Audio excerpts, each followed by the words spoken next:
For race 8, we head to Georgia for 33 laps around the rough, bumpy surface of Atlanta Motor Speedway. On the pole, we have the 20 of Christian Russell, who's outside is the 18 of Jose Mills. Third is Patrick Smith. Fourth is Owen Miles. Running at the top 5 is Carter Joey.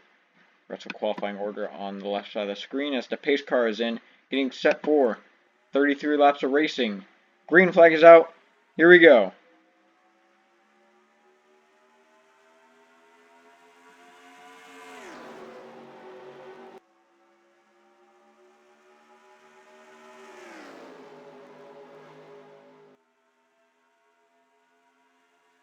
As they go down the backstretch to 67, tried to cling on to the 20s draft, but he's ultimately going to be pushed to the outside by Carter Joe in the 02. But now Joe is going to get forced up there by Steve Morgan. It's Shane Russell who leads the first lap. Here comes the 12. Dan Harrison looking for second. As the shuffle begins. But not for the lead, as it looks like Shane Russell in the 20 car has a pretty good stranglehold over the rest of the pack.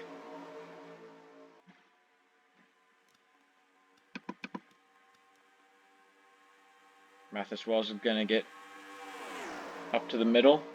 Joe Jefferson, who just moved up 3 spots, up to second in place in points. Now is to the outside, back to the inside in a risky move under Joey Cover and Zachary Fitzwater Sr. But Joe Jefferson, a big jump to get in the top 4 in points. Austin Murray did the same thing as well, gaining 3 spots. Now he's third, and they're wrecking in the back. I believe that's Mathis Wells involved. They're wrecking big time everywhere. There's the 40.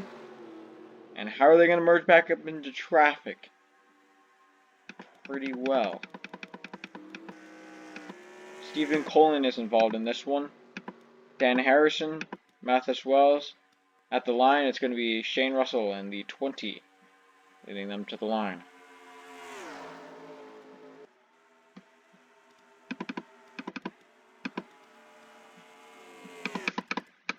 So let's see what happened to collect your points leader, Stephen Colin. As him along with Dan Harrison, Mathis Wells, and Roberto Crown Jr. were going 4 wide. He gets up against the wall, and that's a tough flick for the 67. As 25, 12, and 36 all go backwards and down the track. Let's check out what happened up here with Oskin and Jefferson.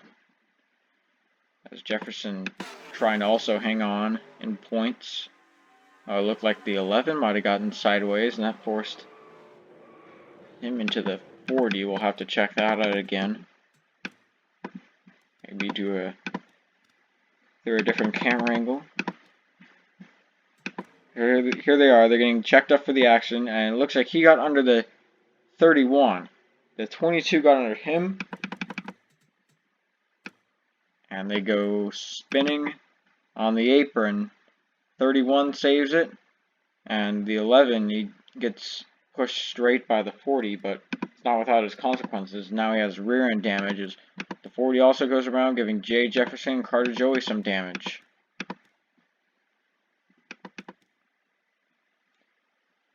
So multi-car wreck at Atlanta early on lap number 4, and it was Shane Russell who has led most of the race over Joe Jefferson in the 33 to lead them to the caution flag. So you guys to the restart.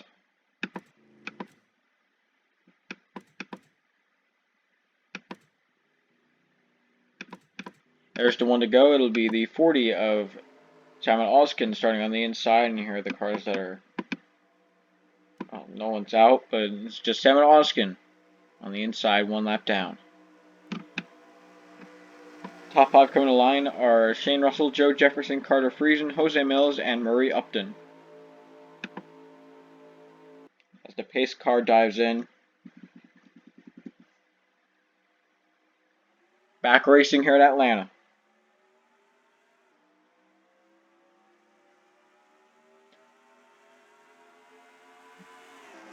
Now the people are going down low. I'm going to get slowed up by that 40, and that's basically everyone, really. Now he goes up high, but we've got a battle for the lead in the front. Joe Jefferson right on the back bumper of Shane Russell. Will he make a move to the inside down the front stretch? No, he's not. He's going to get passed on the inside by Carter Friesen, but the 32 thinks he's going to go lower, and now it's 3 wide for second, all behind Shane Russell. Fitzwater Sr. also making his way up here. Nathan Stapleton in the top 10. Murray's going to file in behind the 20 and in front of the 85. Now he's going to try and make a run for the lead, but now Friesen's going to look to the bottom of him.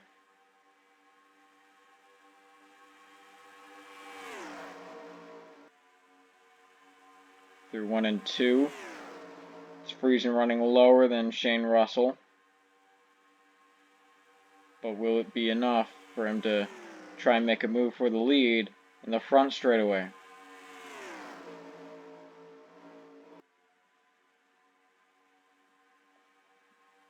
It's not going to be able to. As Shane Russell continues to lead, he's led every lap up to this point. As now here comes the 85. For the lead, it's Carter Friesen down to the bottom. And Murray Upton with a huge run on the inside, making up a whole bunch of spots. And he's going to get to the back of Friesen and maybe even take it 3 wide under him.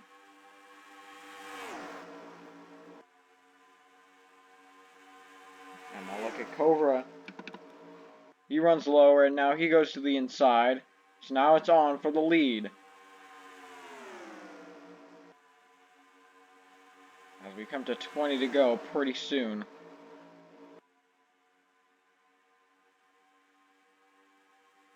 It's Joey Cobra who follows Murray Upton at 32. Fitzwater just got forced up high. Joe Jefferson now takes over 3rd place.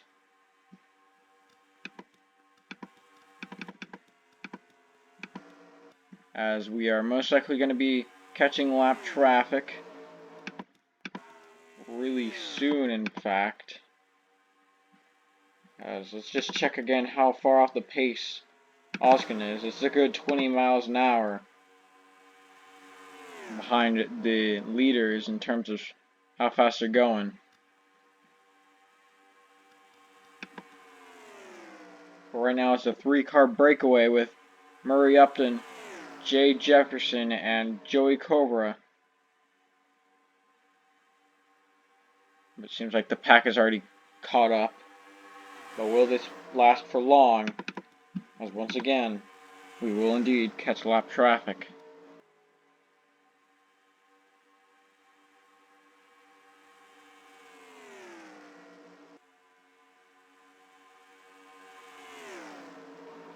Roberto Crown Jr. trying to look to the inside of Joe Jefferson.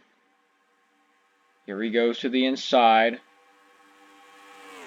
This is for 2nd. And he's going to take it away, but Carter Friesen making a run for P2.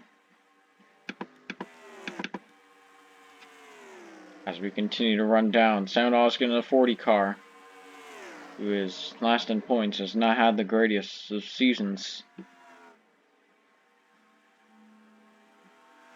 As here he is, right as they go for the lead, so they'll be side by side when we catch them. So how's this going to play out? The 21 can clear. This can be a little bit more easy. And they're going to split them. As the leaders split, Sam Oskin. But it's the 85, 5, and 22 caught behind. Oh, that was very close. And Friesen also got the wall. That was contact with the 5 and how a lot more people is. That was way too close to becoming a wreck. So next up we're catching soon. It's Stephen Colin and Jay Jefferson in the 48. And right now it's Roberto Crown Jr. all by himself. But Murray Upton has made his way up to 2nd. So now we're catching 2 lap cars. We're catching them down the back stretch. This is an opportune time for them to do it. Oh, but Jefferson's going to move down low. And that's going to crowd everyone back up into one pack. 21 is going to sandwich Murray Upton in between the two lappers. Now Joe Jefferson in the second position. Single file within the front 6. And I don't think we'll be catching anyone too soon. If we catch Evan Hunter, it'll be near the end of the race, as he's just now entering the back straightaway while we're heading into turns 1 and 2. But now for second, it's the 18 of Jose Mills under Joe Jefferson, but Fitzwater might look lower. I was just peeking.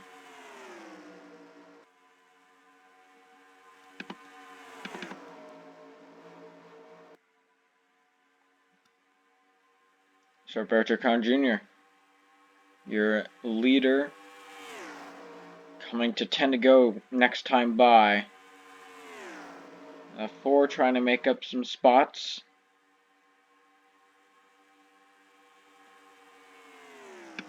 Trying to get into the top 3. Now is Fitzwater in his sights. And the 18 might be looking for this lead now. As he makes a move to the inside. There he goes, Jose Mills. Down to the bottom. And they'll be side by side through turn 1 and 2. And Mills is going to get it. Now he moves up high. That's going to leave room for Fitzwater if he can make a challenge.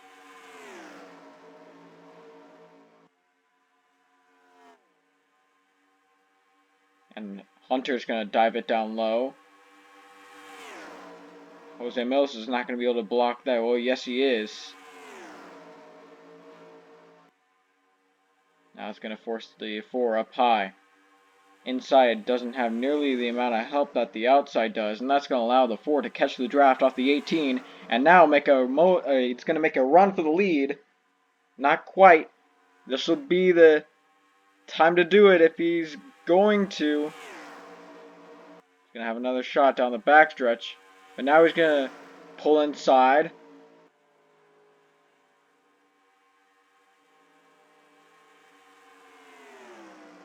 And Kyle Hunter trying to battle for the lead as the race winds down. 6 laps to go at Atlanta.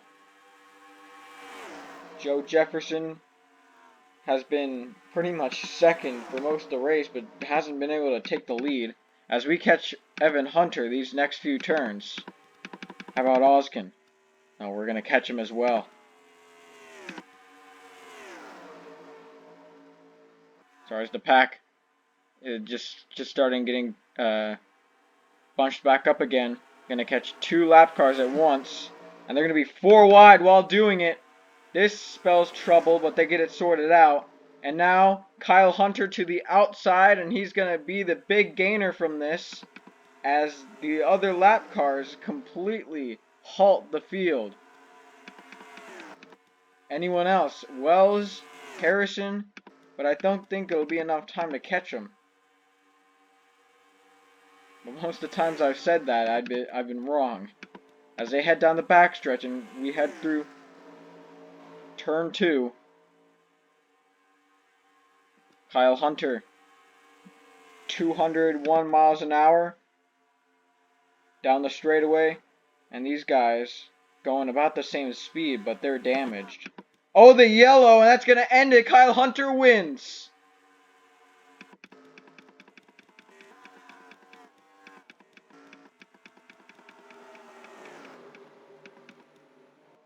And the 21 also had a great run, but it's ultimately going to end under yellow for what I believe to be Joe Jefferson, who has rear end damage.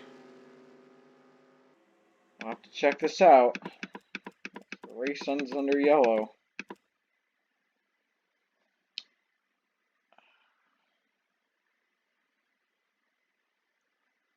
I want to say that's like the 3rd race this season. where this has happened.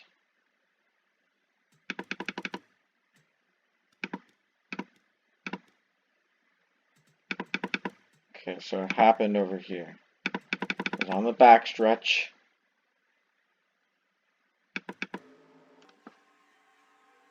You've got to be kidding me. Okay, so the 40 just thought he was clear, I guess. Moved right in front of the 18, which was a bad move anyway, and ended up spinning the 33 and ending the race. Into the inside wall, Joe Jefferson goes. Not that significant of a lick, but it was enough to bring out the final caution of the day, ending the race.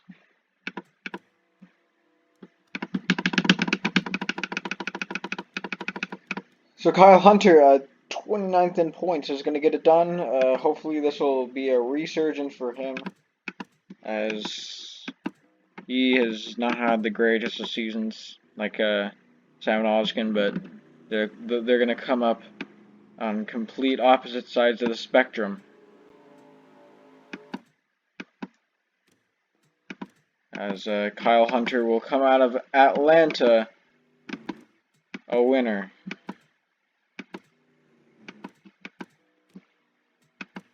There's the checkers.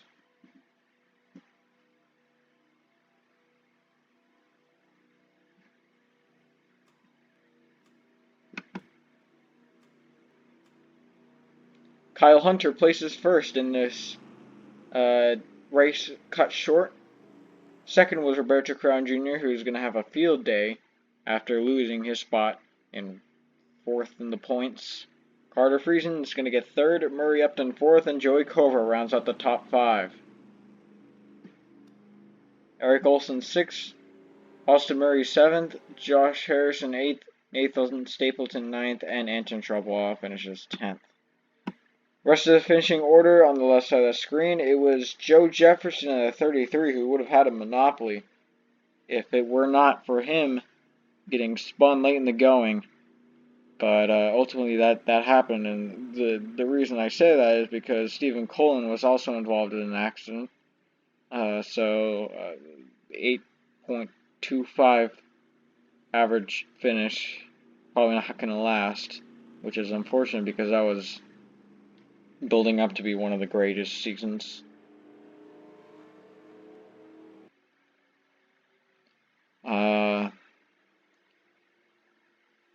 I'd say Harrison would be a good one to gang. Let's see, where did he finish? 8th. So he'll be maybe even taking it over. Oh, well, that might be Austin Murray's job, actually, as he finishes 7th in the race. Third in points, only 68 behind Colin, and he might be able to snatch first place away. And they've just wadded them all up on pit road. But he might be able to snatch first place away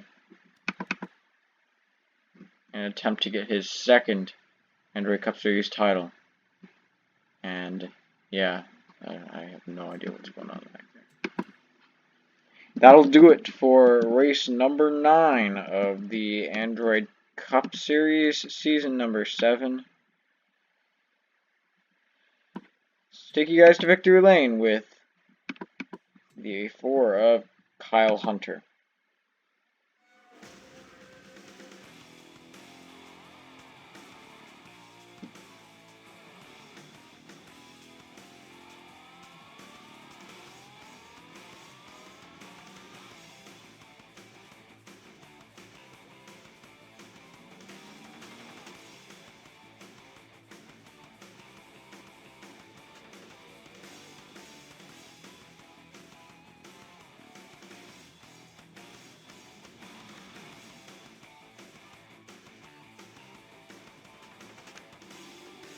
Thank you for watching the Android Cup Series. We'll see you next time.